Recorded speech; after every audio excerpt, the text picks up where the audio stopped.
Menghadapi Persiraja di Stadion Gelora Sriwijaya Jakabaring Palembang, Sriwijaya FC tampil menekan sejak laga dimulai.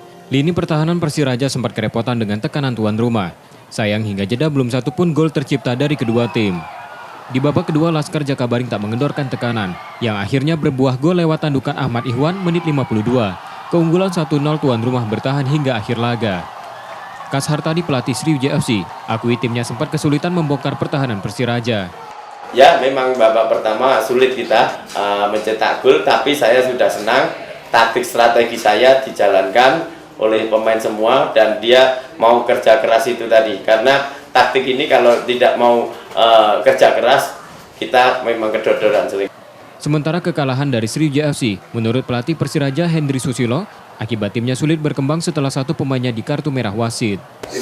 Sedikit merubah ya, namanya kurang orang ya, saya bikin di situ banyak terjadi celah akhirnya ya.